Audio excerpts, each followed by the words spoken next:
ইসরায়েলে ইরানের ক্ষেপণাস্ত্র হামলায় মিশ্র প্রতিক্রিয়া জানিয়েছে বিশ্বের বিভিন্ন দেশ। পক্ষ বিপক্ষে দুই ভাগে বিভক্ত হয়ে পড়েছে শক্তিধর দেশগুলো। আন্তর্জাতিক গণমাধ্যম তথ্য বলেছে যুক্তরাষ্ট্র, জাপান, অস্ট্রেলিয়া সহ বিভিন্ন দেশ ইসরায়েলকে সমর্থন জানিয়েছে। রাশিয়া, লেবানন সহ বেশ কয়েকটি দেশ ইরানের পক্ষ নিয়েছে। এদিকে মধ্যপ্রাচ্যে একের পর এক উত্তেজনা তৈরি হচ্ছে। উল্লেখ করে এগুলো বন্ধের আহ্বান জানিয়েছেন জাতিসংঘের মহাসচিব অন্তোনিও গুতেরেস। ইরানের হামলা ক্ষুব্ধ হয়েছে মধ্যপ্রাচ্যে ইসরায়েলের মৃত্যু যুক্তরাষ্ট্র। ইরানকে কঠিন পরিণতি ভোগ করতে হবে বলে হুঁশিয়ারি দিয়েছেন পেন্টাগন। তেহরানকে মোকাবিলায় তেল আবিবে পূর্ণ সমর্থন, পাশাপাশি ইসরায়েলের প্রতিরক্ষা নিশ্চিতে প্রত্যেক সহায়তা কথা জানিয়েছে বাইডেন প্রশাসন। ইরানের হামলায় তীব্র নিন্দা জানিয়েছেন অস্ট্রেলিয়া। একই সঙ্গে তেহরানের ক্ষেপণাস্ত্র হামলা প্রতিপক্ষ যুক্তরাষ্ট্র ও ইসরায়েলের প্রশংসা করেছেন অস্ট্রেলিয়ার প্রধানমন্ত্রী অ্যান্থনি আলবানিস।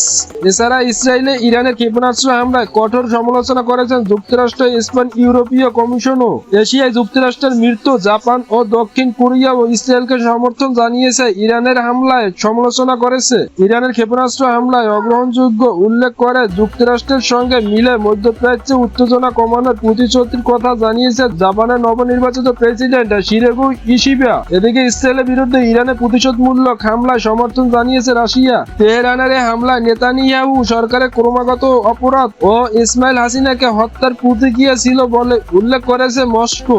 একই সঙ্গে মধ্যপ্রাচ্যে বাইডেন প্রশাসন ব্যর্থ হয়েছে বলেও সমালোচনা করেছেন রাশিয়া। এছাড়া লেবানন, ফিলিস্তিনের স্বাধীনতাকামী সংগঠন হামাস সহ বিভিন্ন সশস্ত্র গোষ্ঠী ও গাজাবাসী তেহরানকে সমর্থন জানিয়েছে। তবে বরাবরের মতো চুপ সৌদি আরব, সংযুক্ত আরব আমিরাত সহ বাকি মুসলিম দেশগুলো।